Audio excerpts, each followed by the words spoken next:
The Mercer estate did not creak at night, it breathed. Beyond the white-pillared portico, manicured hedges drew perfect shadows across the lawn, and a silver wash of moonlight made the fountains look like living chrome. Inside, the house hummed with invisible systems. Ducts softly exhaled, sensors blinked like watchful eyes, and the marble floors kept a chill that felt deliberate. Lila Hart moved through that hushed the way a melody moves through a crowded room, quiet, sure, unnoticed. She was new. 3 weeks into a job she didn't dare lose, carrying a caddy of cloths and biodegradable sprays into a guest washroom with glossy black tiles and a mirror that reached from the sink to the ceiling.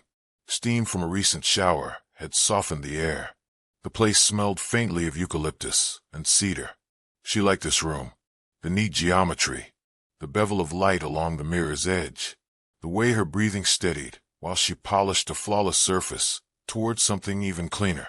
It was a task with finish line, and she needed finish lines. She didn't hear the door open.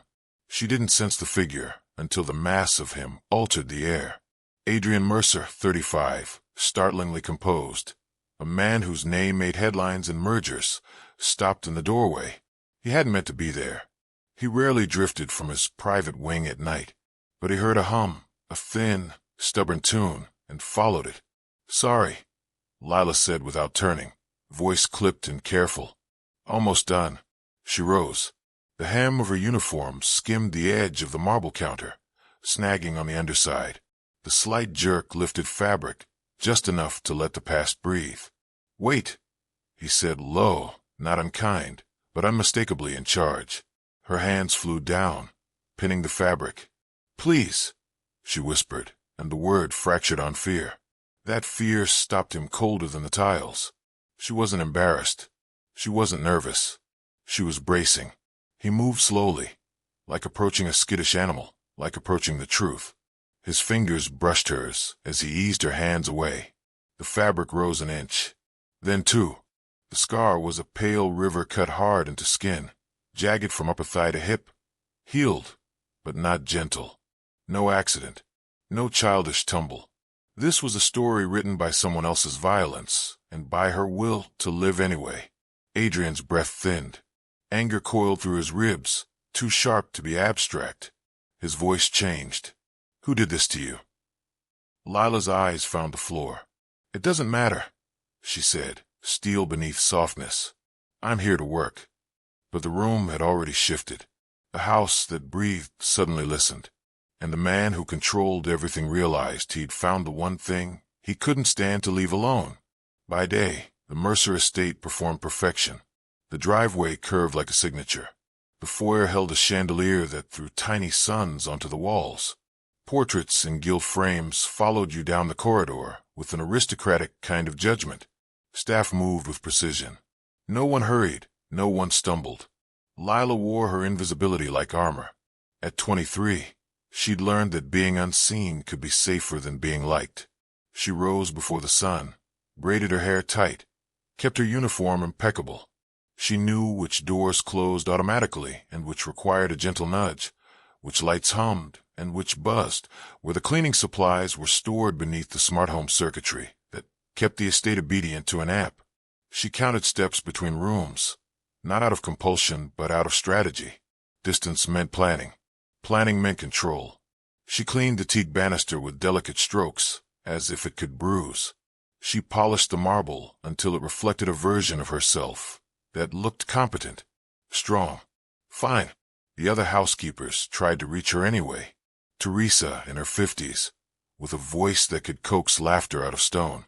Mika, 28, tattoo peeking out from under her sleeve, always smuggling in sugar cookies for everyone's 10-minute break. They were kind. It was almost worse than cruelty. "Coffee, Lila," Teresa would say. "You're one creamer and a laugh away from feeling human." "I'm good," Lila would answer, and she meant it. Good as in holding. Adrian Mercer rarely crossed their orbit. He was a ghost in suits cut like decisions. The staff spoke about him in the odd quiet after he left a room. The efficiency, the philanthropy, the curt emails that arrived at 4 a.m. because he never seemed to sleep. They also spoke of the wound he never named, a father who made money a weapon, A brother who gambled with lives and numbers and lost both. The rumors of a fiancé who'd left in a limousine with the windows up and a non-disclosure agreement sealed like a vault. Lila didn't want the rumors. She wanted the floor clean, but she felt him sometimes. At the far end of a corridor, watching the way she paused before any closed door, just a beat too long, measuring escape routes even here. It bothered him the way a splinter bothers a pianist. Tiny, constant, impossible to ignore once you know it's there.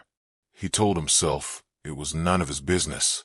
He had acquisitions to anchor, a company to steer, a lawsuit that needed strangling in the cradle.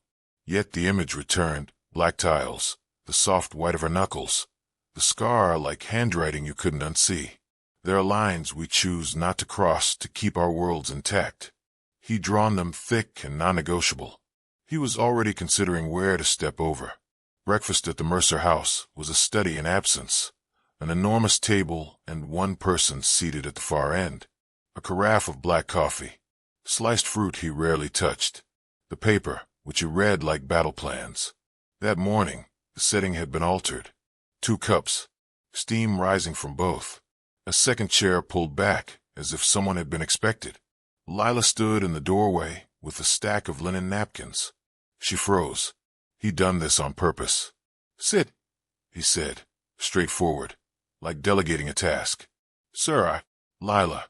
Her name and his voice felt personal. "Just for 5 minutes." 5 minutes became a small ceremony. The clink of porcelain, the whisper of fabric against wood as she took the seat opposite him, the near smile he tried to disguise as neutrality when he slid the second cup toward her. "I don't drink coffee," she said, eyes on the cup. "It's oolong," he answered.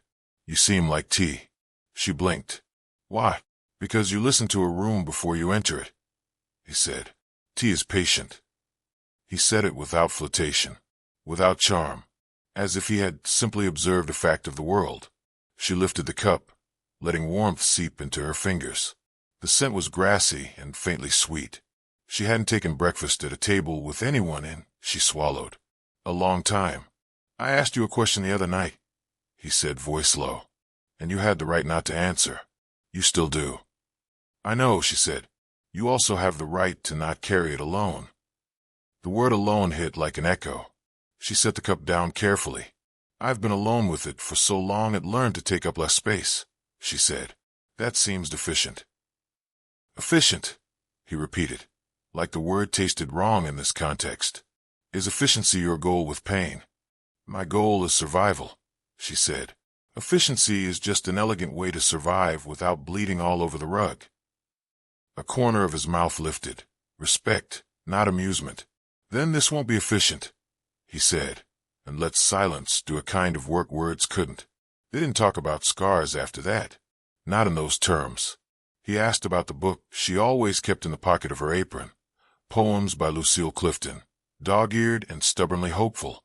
She surprised herself by asking about the art on the east wall. Contemporary, minimal, cold. And why he chose it for a house with so much warmth in its bones. "So it doesn't lie to me," he said simply. "Warmth and paint can be dishonest. Warmth in people is harder to fake." He said nothing of how cold had once been his weapon and his protection, how he'd used distance to keep everyone from asking him to be softer than he knew how to be. He didn't know how to say that yet. 5 minutes stretched. 10. The second hand crawled and then forgot itself. When Lila finally rose, she kept her voice steady. "Thank you," she said. "For tea?" he asked.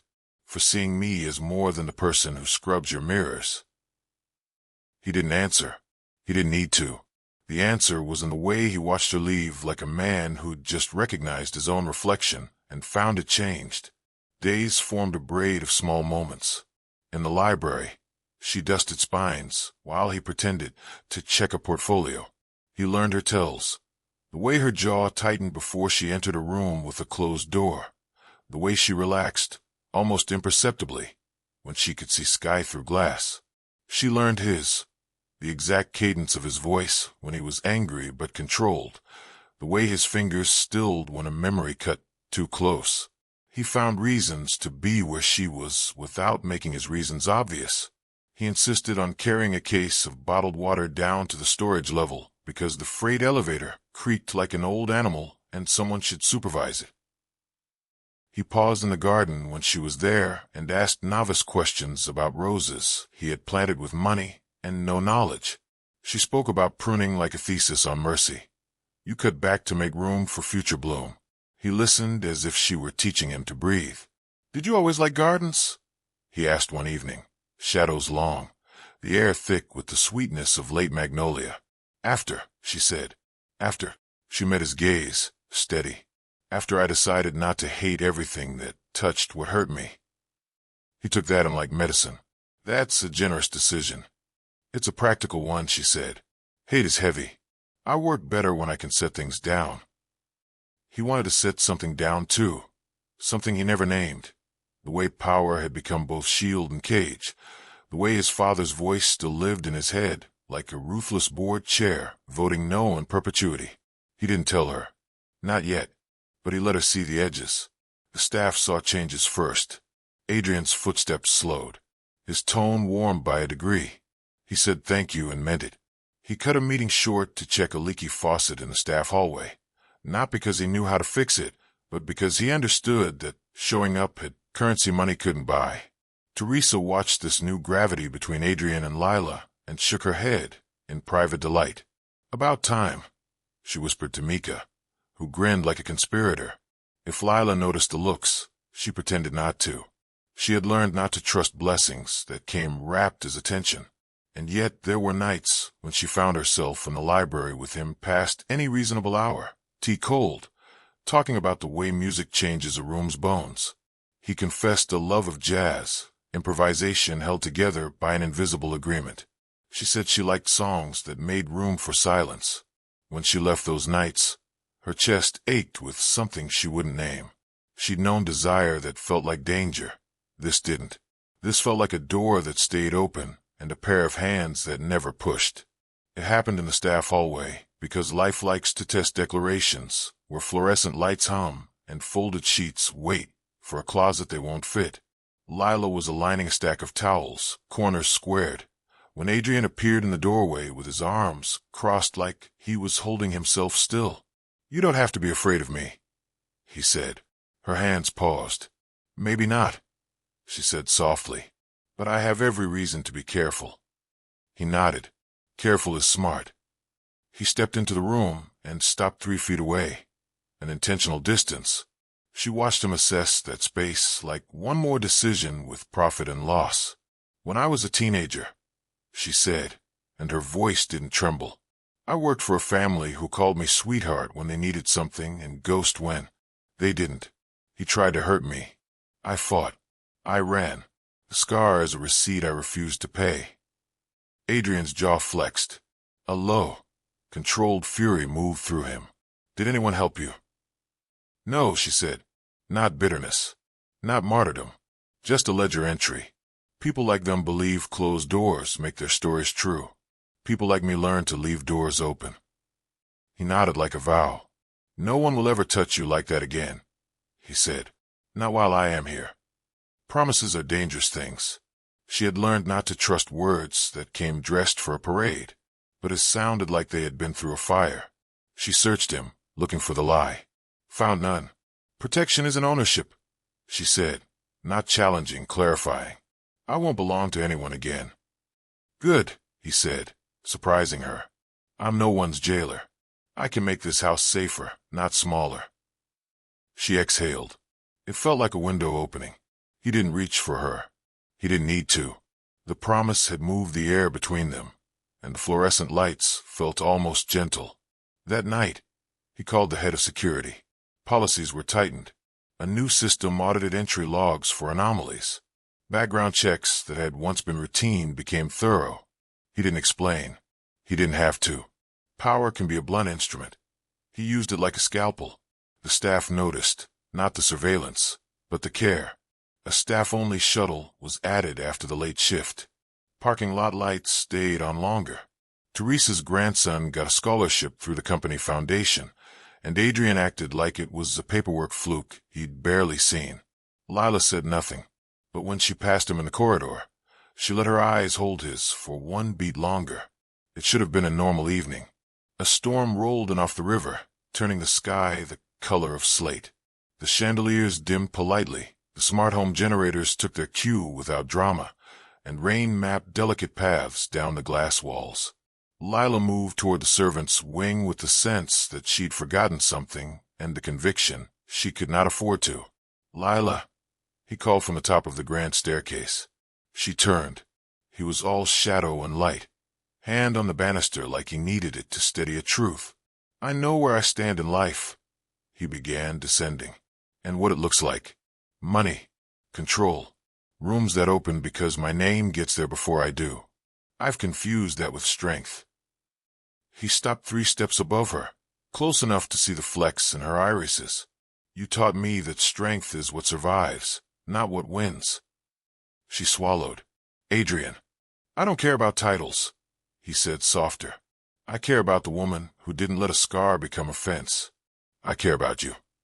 Wind pressed the rain harder against the glass. The chandelier hummed. Lila's heart beat a staccato she hadn't consented to, the tempo of a life rearranging itself in real time. "I never thought a man from your world would want someone like me," she said, honesty like a blade that cuts clean. "Someone like you."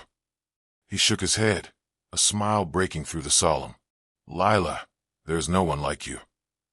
He lifted his hands and touched her face like she was both precious and indestructible, his palms warm, his fingers trembling the smallest bit, as if he knew the weight of being allowed to touch at all.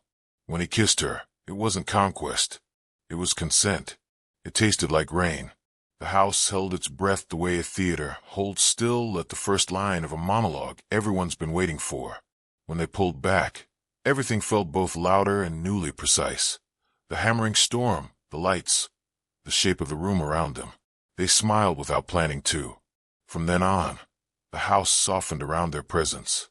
He learned to laugh without checking if laughter was appropriate. She learned to accept help without catastrophizing what it cost. Their hands found each other in empty halls. In the garden, he pretended to analyze irrigation while she told him about a poem that sounded like forgiveness. In the library, they didn't always talk.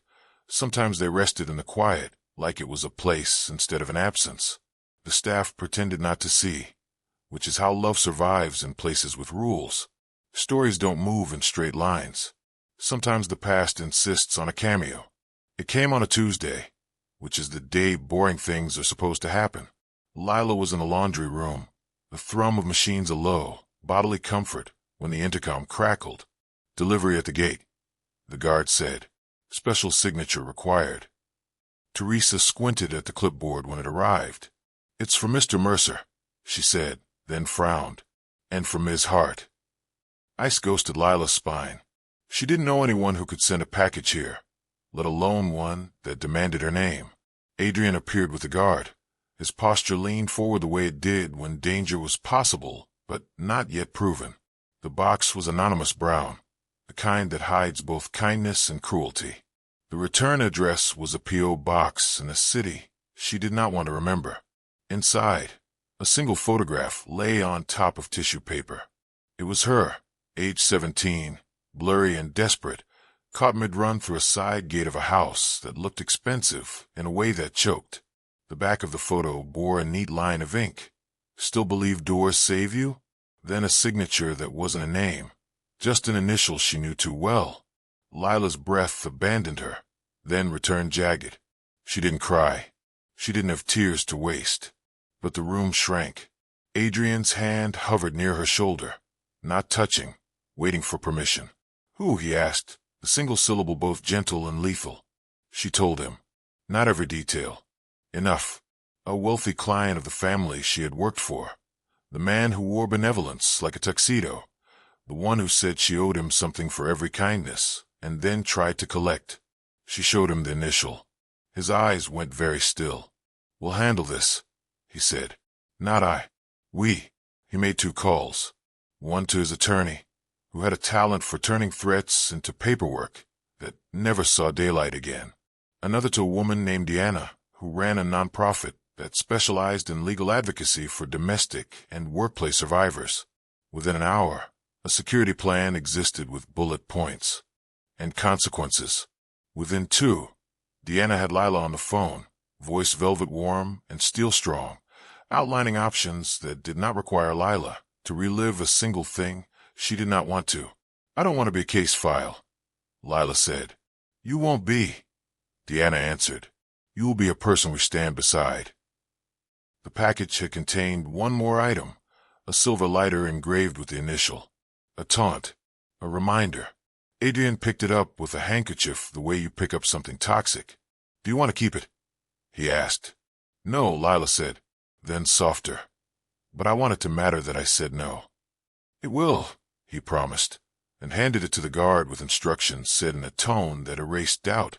That night, Lila didn't go to the library. She went to the garden in the rain and stood under an oak that had learned patience decades before she was born. Adrian found her there, umbrella useless between them. "Say the word," he said. "We'll leave this house. We'll sell it. We'll put an ocean between you and his shadow." She laughed once, a bright shard in the dark. "You'd sell your cathedral for me?" "It's a house," he said. "You're a person." And because the storm was already drenching them, and because sometimes the body knows what the mind doubts, she stepped into his chest and let the rain hide her shaking. He held her like a promise he planned to keep. The next morning, the house felt different because choices had been made. The guard rotation shifted. Camera coverage increased in the ways that mattered and disappeared where privacy deserved shelter. The gate logs now pinged his phone. A quiet detective with the ethics of a librarian began asking the kind of questions that led nowhere most men like the initial wanted to go. Lila walked the halls without calculating exit routes first. The scar didn't vanish. It didn't fade. It existed alongside joy like a parallel line that no longer intersected. Adrian didn't talk about justice as retribution. He talked about boundaries and consequences. When the detective reported that the man had left the state and, under pressure, resigned from the board that had made him untouchable, Adrian didn't smile. He sat back and exhaled in a way that made his shoulders look younger. "Are you disappointed?" she asked. "I'm relieved," he said. "Disappointment would mean I expected the system to be noble." She nodded like someone who understood too much too young. "What do you expect then?" "Us," he said. "I expect us." They learned the rhythms of safety. Who to tell when fear spikes at odd hours, which lights to leave on, which words to say immediately so they don't rot. They learned romance that didn't require erasure. They found rituals that felt like more than comfort. Tea before dawn on the East Terrace, playlists that held exactly 1 hour of songs and then yielded to silence, walks down to the river path where her steps slowed to match his and his patience grew to match her courage. The staff's quiet joy flowered. Teresa started baking an unreasonable number of lemon bars for morale. Mika made a playlist titled Good Trouble and slipped it onto the house system, so jazz and soul and a few shameless pop anthems drifted through rooms that once only knew the shuffle of money. One evening, Adrian brought Lila to a room she had never entered. Not because it was forbidden, because he hadn't known what to do with it. It was small compared to the rest of the house, with a wall of windows and a bare floor. He had always meant to make it a gym. It had been nothing for years. "What is this?" she asked, stepping inside like she might wake something sleeping. "A room that tells the truth," he said. "It was supposed to be useful. It's been empty instead." He handed her a small, wrapped package. She unfolded paper to find a simple easel and a set of paints. She looked up, confused and certain all at once. "You said you like silence that makes room for something," he said. "Paint. Or don't. Sit on the floor and stare at the river. It's your room." She laughed through a sound that wasn't a sob because it let in too much light. "Adrian." He touched her wrist. "I meant what I said at the staircase. I don't want to own what I love. I want to witness it." She set the easel up by the window. The river slid by outside like a cashier counting years. She dipped a brush into blue and decided not to paint the skyline or the water. She painted a door open just enough to let a person through. Happy endings are suspicious, so this isn't one. It's something better. It's the morning after the storm, when the air tastes like new copper pennies and the ground remembers. It's the Monday you don't dread. It's the chair at the head of the table turned sideways so two people can sit together instead of shouting down a polished mile. On a late afternoon in September, the house filled with a different crowd. Not board members, not donors, the people who made the place run. Housekeepers, grounds crew, a chef who understood grief, a driver who knew which routes felt safest at night, Deanna with her watchful eyes, the detective who now smiled like a person instead of a profession. Adrian had called it staff appreciation dinner. What it was, a thank you that paid its bills in cash. He handed out bonuses with numbers that startled quiet. He gave the security lead a raise that made a mortgage payment make sense. He told Teresa the company foundation would cover her grandson's summer robotics camp. No application, no humiliation. His speech was short and terrible because he wasn't good at speeches that required his heart to be in his mouth. It was perfect. After the cake and the laughter and the playlist's final track, the house exhaled. Lila and Adrian drifted to the room with the river view. The easel stood by the window. On the canvas, a door painted in strokes you could almost hear, open to a night sky with no ceiling. You never painted the person, Adrian said, smiling. They're already through, she answered. They stood there shoulder to shoulder, the kind of touch that no longer had to announce itself. He took her hand. Marry me, he said, which startled him because he hadn't planned to ask like this. He had imagined something cleaner, something staged, flowers, candles, the ring and a dessert that would send Teresa into fits. But the words came because truth isn't polite, it's timely. Lila turned, eyes bright with the kind of tears she allowed now because they didn't feel like surrender. Adrian, I know, he said quickly, palms up. No cages, no ownership, a door that stays open. If the word marry makes the room feel smaller, then we'll choose another word. Partner, witness, home. She laughed, pure surrender to joy. You don't negotiate a proposal. I negotiate everything, he said, then softened. Accept your freedom. She stepped closer, close enough for the memories to be witnesses and not guards. Marriage doesn't scare me, she said. What scared me was the idea of disappearing inside a word. You'll never disappear, he said. You make the lights brighter. He showed her the ring then, simple, round, the color of a morning sky caught in platinum. Nothing flashy, everything intentional. She held it in her palm like something alive. Yes, she said. Yes, but not because rings fix anything. Not because papers erase scars. Yes, because you are the first place that ever felt like a door open to the right side. He slid the ring onto her finger. Somewhere in the house, Teresa squealed because joy leaks. Somewhere else, the river kept moving because that's what rivers do.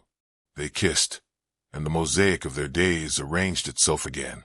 Tea cooling, paint drying, jazz riffing on a theme called We. The house, once a museum of money, learned what houses are for. Later that night, they lay on the rug in the small room, backs to the floor, looking at the dark stitched with city light. He told her about his father without bitterness, a biography, not a curse. She told him about a girl she used to be who thought she had to apologize for surviving. They didn't promise never to hurt, never to fear, never to fail. They promised to drag pain into the light fast, to name it, to call Deanna, to call Teresa, to call each other. When dawn yawned pink over the river, Lila fell asleep against his shoulder, the scar on her thigh landing where it always did. Part of the map, not the destination. Adrian watched the room fill with mourning and decided that the word he'd use for the rest of his life would not be ownership or control or even victory. The word would be together, and the door stayed open.